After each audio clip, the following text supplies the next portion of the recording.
सच का साथ SS news मध्ये आपले स्वागत आहे। आज आपल्यासोबत काँग्रेस पक्षाचे जिल्हा अध्यक्ष अभयजी साळुंके हे संवाद साधत आहेत। आजच उदगीर मध्ये कार्यकर्ता मेळावा संपन्न झाला। यामध्ये आपल्या पक्षाचे काय ध्येय धोरण ठरले ते सविस्तर माहिती सांगावी। मुळात हा मेळावा नव्हता, ही कार्यकर्त्यांची बैठक होती, पण गर्दी बघून तुम्हाला मेळावा वाटला। हेच काँग्रेसच्या ताकदीचं रहस्य आहे, हाच काँग्रेसच्या ताकदीचा इथला पुरावा आहे किंवा त्याला बळकटी देणारी घटना आहे। काँग्रेस हा मजबूत बालेकिल्ला आहे, कोणी आदरटी आले गेले काही फरक पडत नाही। काँग्रेस येणाऱ्या जिल्हा परिषद नगरपालिका या दोन्ही निवडणुकीत नगरपालिकेवर आणि पंचायत समितीवर काँग्रेसचा झेंडा फडकवण्याच्या जिद्दीनं कामाला लागलेली आहे आणि सगळे एक दिलानं एक ताकदीनं आम्ही सामान्य काँग्रेसच्या कार्यकर्त्याला घेऊन, युवकाला घेऊन, महिलांना घेऊन त्या ठिकाणी एक मजबूत फळी उभा करून आम्ही कामाला लागलेलो आहोत। काँग्रेस पक्षाचा आताच मागील विधानसभेमध्ये उदगीर नगर परिषदेच्या क्षेत्रामध्ये महाविकास आघाडीच्या उमेदवारांना बहुतांश अल्पसंख्याक मुस्लिम समाजाच्या बूथवर लीड आहे। तर येणाऱ्या नगर परिषदेमध्ये जर ओपन जागा सुटली तर त्या ठिकाणी अल्पसंख्याक मुस्लिम समाजाच्या उमेदवाराला काँग्रेस पक्षातर्फे प्राधान्य दिले जाणार का? काँग्रेस नेहमीच 18 पगड जाती धर्माला सोबत घेऊन काम करत आली आहे। तिकीट हा विषय नगरपालिकाच नाही, कोणत्याही निवडणुकीचा तिकिटाचा विषय त्या वेळेची परिस्थिती, त्या वेळी कोण स्पर्धेत आहेत, कसे आहेत आणि त्याच्यामध्ये कोण सरस आहे, लोकांच्या पसंतीला कोण उतरतो हे पाहून आम्ही ठरवू। अजून आरक्षणच निघायचं आहे, फक्त वार्ड रचना अजून ती फायनल झालेली नाही। ओके, शेवटच्या टप्प्यात आहे, त्याच्यामुळे आता आपल्याला त्याच्यामध्ये अधिक कुठल्या गोष्टीचा विचार करण्याची गरज नाही। फक्त एक लक्षात ठेवा, 18 पगड जाती धर्माला शान के साथ घेऊन चालणारा पक्ष काँग्रेस। आपली भूमिका रास्त आहे, काँग्रेस पक्षाची भूमिका सर्व समावेशक असते, परंतु मागच्या नगर परिषदेच्या वेळेस हा मुद्दा उपस्थित झाला होता आणि त्यावेळेस अल्पसंख्याक मुस्लिम समाज हा बाजूला गेल्यामुळे काँग्रेस पक्षाला इथे शहरामध्ये पराभव पत्करावा लागला। तर त्या अनुषंगाने आपण रूपरेषा आखून, जसे की जिल्हा परिषद क्षेत्रामध्ये अल्पसंख्याक उमेदवार निवडून येऊ शकत नाही व शहरामध्ये येऊ शकतो, व उदगीर तालुक्यामध्ये अल्पसंख्याक समाजाचं नेतृत्व दिसून येत नाही, अपवादात्मक असतील मंजूरबाई सारखे, परंतु याला आपण जिल्हा अध्यक्ष म्हणून न्याय देणार का? 100% न्याय देणार। तुम्हाला मी बोलताना सांगितलं की प्रत्येक निवडणूक वेगळी असते। याच उदगीर शहरामध्ये लोकसभेला विधानसभेच्या 4 महिने 3 महिने अगोदर झालेल्या लोकसभेला लीड होती, विधानसभेला नव्हती। प्रत्येक निवडणूक ही त्या वेळचे उमेदवार, त्या वेळची देशातली, राज्यातली, गावातली परिस्थिती याच्यानुसार बदलत असते आणि आता परिस्थिती नगरपालिकेला पुन्हा एकदा बदलली, काँग्रेसचा झेंडा तुम्हाला फडकताना दिसेल। धन्यवाद।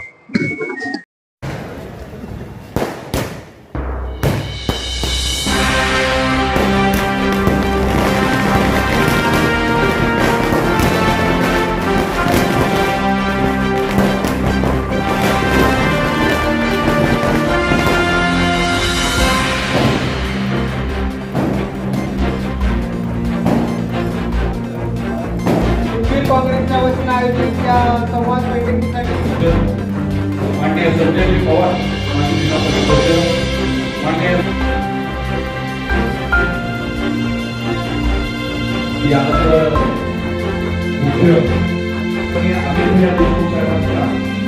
संयमी आणि कर्तृत्ववान नेतृत्वाला स्वीकारून त्यांनी काँग्रेसमध्ये प्रवेश केला आणि या जिल्ह्याचा गड ज्यांना आपण समजला होता, त्या निलंग्याच्या गडाला ज्यांनी विधानसभेची निवडणूक लढून धक्का लावला आणि पराजयात सुद्धा विजय ज्यांच्यामध्ये दिसून आला संबंध महाराष्ट्राला, ते अभयदादा साळुंके, ज्यांची जिल्ह्याच्या अध्यक्षपदी निवड झाल्या होतं व प्रथमच आपल्या उदगीर नगरीमध्ये त्यांचं कार्यकर्ता या कार्यकर्त्याच्या बैठकीच्या अनुषंगाने उपस्थिती झालेली आहे, म्हणून आपल्या सर्वांच्या वतीने या ठिकाणी आपण त्यांचा सत्कार करणार आहोत.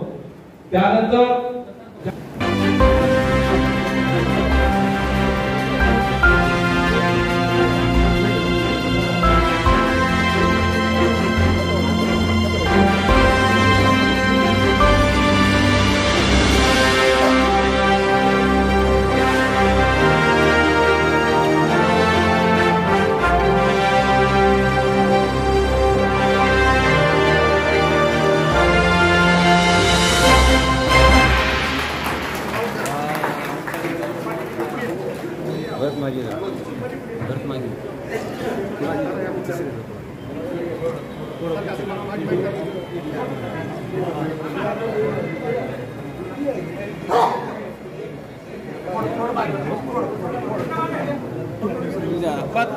सर थोडं मागे मागे या, थोडं मागे मागे थांबा.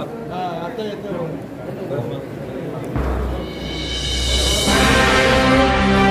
यानंतर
कुठात नामवून म्हणतात. मला आठवतंय की आम्ही नामांकित वकील लावल्यानंतर म्हणजे एखाद्या कार्यकर्त्यासाठी कुठल्या लेवल पर्यंत राज ठाकरे साहेब जाऊ शकतात याचं उदाहरण आम्ही त्यावेळेस बघितलं की त्या दिवसभरामध्ये अभय साळुंखेला जामीन झाला पाहिजे म्हणून प्रसिद्ध नामांकित वकील ज्या ऑफिसला मी काम करायचो त्या वकिलाला दिवसभरामध्ये 6 फोन राज ठाकरे साहेबांनी केले होते की माझा अभय या केस मधून निर्दोष सुटला पाहिजे.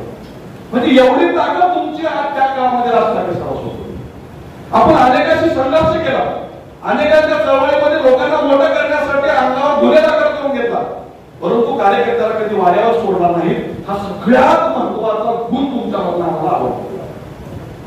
भले एखादा कार्यकर्ता कधी काही चुकला असेल, काम करत असताना कुठल्या तरी गोष्टीमध्ये त्याची चूक झाली असेल, परंतु अभय दादांना कधीच त्या कार्यकर्त्याला हे चुकीचं वागल्यामुळे हा माझा कार्यकर्ता नाही असा डायलॉग म्हणजे त्याच्या मनात मी आजपर्यंतच्या प्रवासात कधी ऐकलो नाही.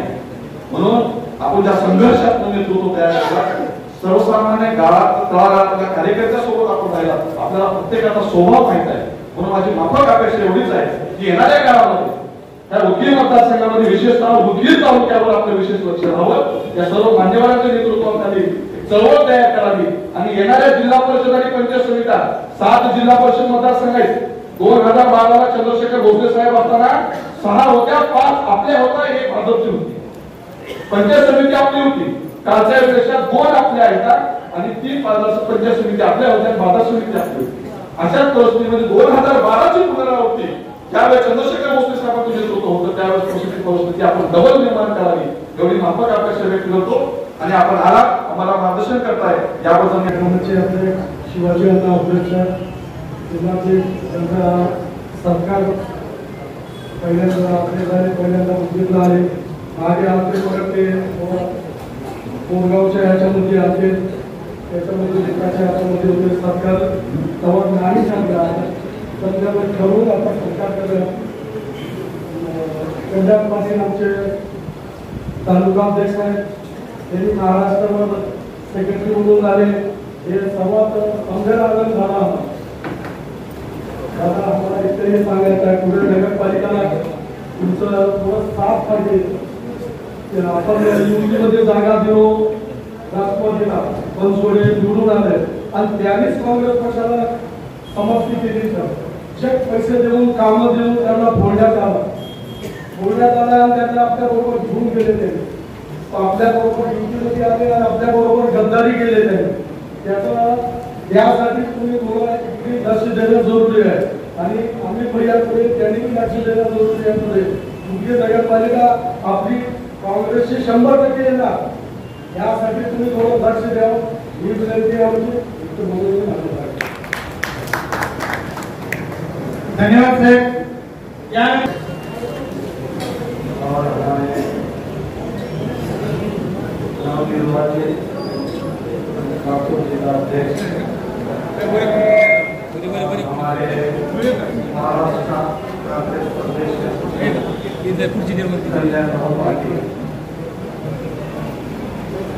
मैं एक बात की तरफ इशारा करना चाहता हूँ, क्योंकि ये इलेक्शन के संबंध में यहाँ पर हम बैठे हैं. जो आगामी इलेक्शन नगर परिषद, जिला परिषद, पंचायत समिति, ये तो हम इलेक्शन लड़ते रहेंगे और ये लड़ते आ रहे हैं. लेकिन आज हमको ये पता करने की जरूरत है कि आज हमारा देश कहाँ पर ठहरा है. ये जब हम बात करते हैं तो हम सिर्फ इलेक्शन को जीतना और हारना, सरकार बनाना, ये सब एक हमारे जो संविधान से मिला जो अधिकार है उसको हम लेकर के चल रहे हैं. जो बाबा साहेब अम्बेडकर ने जो हमको संविधान का अधिकार दिया, उस अधिकार के वजह से हम यहाँ पर बैठे हैं. वरना हमें कोई पूछता नहीं. और जो हम आज की सरकार देख रहे हैं जो 2014 से सेंटर में है, ये सरकार तमाम नैतिक मूल्यों को छोड़कर गुंडा प्रवृत्ति के जरिए सरकार को हाँक रही है. तो हमको जरा, हम भारतीय हैं और भारत को हम बनाने का हम पर जिम्मेदारी है, क्योंकि हम भारतीय हैं. दूसरा आकर के भारत को नहीं बनाएगा. तो इसलिए मैं एक तरफ इशारा करना ये चाहता हूं कि आज हम जिस मुहाने पर ठहरे हैं, जब से कांग्रेस ने आजादी के बाद 65 साल सत्ता का बागडोर संभाला, और इसमें क्या किया कांग्रेस ने, ये सारे जनता को पता होना चाहिए. जबकि आज उसके उलट झूठी मीडिया, झूठे तंत्र, सारी चीजें झूठे हैं. जो हम उस ट्रैक में आ जाते हैं और जो हकीकत और सच्चाई है उसको हम भुला बैठे हैं. तो हम कांग्रेसी होने के नाते हमें गर्व होना चाहिए कि हमने इस देश को बनाने के लिए अपना पूरा पसीना लगाया. 1980 में एक मिसाल पेश करता हूँ, ज्यादा बात नहीं करूंगा मैं, एक मिसाल पेश करता हूँ. 1980 में चाइना और हम एक ही जीडीपी, एक ही अर्थव्यवस्था में एक ही डगर पर थे. 1980 में जहां पर चाइना के पास 100 रुपए थे, हमारे पास 100 रुपए थे. आज हम देखते हैं चाइना को आज कहां पर पहुंचा है, 20 फुट आगे पहुंचा है और हम जहां का वहां रह गए. क्योंकि कांग्रेस में जब इंदिरा गांधी के दौर में था उस 80% हम जो चीजें तैयार करते थे 100 होते थे और 20% हम मंगाते थे. ये शायद पता नहीं होगा, लेकिन आज की वस्तु स्थिति यह है कि 80% हम बाहर से मंगाते हैं और 20% हम बनाते हैं. तो हमारा जो इंडस्ट्रियल, जो टेक्नोलॉजी, जो R&D, हमने इसको छोड़ दिया. जब तक के कांग्रेस गवर्नमेंट थी, इन तमाम चीजों को साथ में लेके चला और देश को आगे बढ़ाया. और ये लोगों ने सत्ता का मलई चखने के सूरत में सारे अर्थव्यवस्था को, सारी व्यवस्थाओं को नष्ट करके ये एक जंगल राज बना दिया है. जो इसके लिए हमें आप कांग्रेसी, आप देश बचाने के लिए हमें पहले से ज्यादा ताकत लगाकर खड़े होना है और इस देश में कांग्रेस की सत्ता लाना है. क्योंकि यही एक जनता की, आम जनता की ये सत्ता होगी जिसमें हर एक को न्याय मिलने का श्योरिटी होगी, गारंटी होगी. अब इससे ज्यादा तो वक्त नहीं, पर कहते हुए मैं अपनी जगह लेना चाहता हूँ. धन्यवाद. धन्यवाद केलाय की कुठं भिजलं की घ्यायचं, देणं ना घेणं, या देशाचे पहिले हकदार आपण काँग्रेस पक्ष. त्याच्यामुळे फक्त एक डोक्यात ठेवा, आता आपल्याला सर्कल वाईज डोक्यात घ्यायचा विषय, वार्ड वाईज डोक्यात घ्यायचा आहे. कुणीही आता एकटं समजायचं नाही. 100% आदरणीय दिलीपरावजी देशमुख साहेबांचं, आदरणीय अमित भैया देशमुख साहेबांचं या तालुक्याकडे लक्ष आहे. म्हणूनच कल्याण पाटलाला प्रदेशवर घातलं, म्हणजे मुंबईच्या अडचणांवर सुद्धा हे प्रदेश अध्यक्षाला बोलून सॉल्व करावी. आणि तुमच्या सेवेला 24 तास आभाय चालुक्य. पण ही मी म्हणलं मला तुम्हाला मतदान मागायचं का माझ्या स्वतःसाठी? पण ह्या गावचं नाव दिलं काय का नाही, मला तुमच्यासाठी लढायचं आहे. लक्षात घ्या, आजच्या कार्यक्रमाला अध्यक्ष आपले शिवाजी अण्णा, शिवाजी अण्णा हुडे म्हणल्यावर लई जणाला हुरहुडी बसते. आणि खऱ्या अर्थानं ज्यांनी हा तालुका घडवला त्या आदरणीय चंद्रशेखर भोसले साहेबांचे आशीर्वाद घेऊन प्रीतीताई इथं उपस्थित आहेत. ज्यांच्या नेतृत्वाखाली जिल्हा बँकेनं भरारी घेतली, जिल्हा बँकेच्या वाढीमध्ये ज्यांचा मोलाचा वाटा असे आपल्या महिला जिल्हाध्यक्ष माजी चेअरमन आदरणीय शिलाताई, समाज कल्याणचा फंड दिलेले कोरगीकर साहेब आहेत, उद्योगपती आहेत. आता चांगलं पद्धतीने आयुष्यात भारत बरोबर होता म्हणले. आपल्या तालुक्याध्यक्ष नाही आहेत, आपले आदरणीय मंजूर खान साहेब आहेत. मंजूर म्हणजे मंजूरच ना, और मंजूर खान साहब के साथ महबूब भी है, महबूब मंजूर. त्याच्या धगे मामा सगळे आपल्याला मिळून एक लक्षात घ्या. नाव मी भाषणाच्या वेळेस सगळे नाव घेईन, पण तुम्हाला सगळ्याला एक गॅरंटी देतो, कुणीही इथं उपस्थित असलेला नसलेला या तालुक्यातला 18 पगड जाती धर्मातील कुणीही काँग्रेसचा कार्यकर्ता जिथं कुठं संकटात येईल, अडचणीत येईल, एक फोन करा. फोन केल्यापासून 1 तासाच्या आत तुमच्यापाशी हजर राहील. पण माझी एक आट आहे, सर्व्हिस फुकट नाही, सर्व्हिस फुकट नाही. तुम्ही तुमचा वार्ड, तुमची पंचायत समिती, तुमची जिल्हा परिषद, तुमचं बूथ प्लस मध्येच द्यावं लागतं. एवढं तर म्हणतच फक्त. आणि तुम्हाला सांगायचे, आता डोक्यात विचार करून ठेवा, तुम्ही सांगायचंय तुमच्या गावामध्ये काँग्रेस बळकटीकरणासाठी, तुमच्या सर्कल मध्ये, तुमच्या पंचायत समिती, तुमच्या जिल्हा परिषद मध्ये, तुमच्या वार्डात पक्ष मजबूतीसाठी काय करणं आवश्यक आहे, तुम्ही सूचना द्यायचे, भाषण नाही, फक्त नाव सांगायचे, सूचना द्यायचे. सूचना दिल्या त्या नोंद होतील आणि जेवढ्या आवश्यक सूचना आहेत त्या सगळ्याचं पालन होईल. ज्याची थोडीशी कमी आवश्यकता आहे त्याचं सुद्धा पालन होईल, पण थोडंसं अवकाश होईल.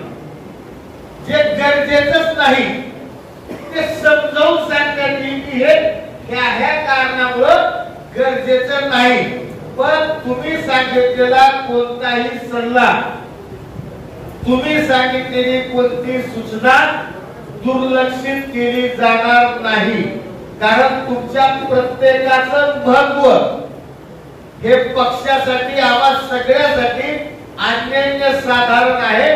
तुम्ही केंद्रबिंदू आहात, तुम्ही मुख्य आहात, तुम्ही व्यवस्था चलावी. जसं व्यवस्था चलावी, सूत्रसंचालन व्हावं म्हणून उगेले साहेब भालेराव सरला घेऊन तिथे बसले.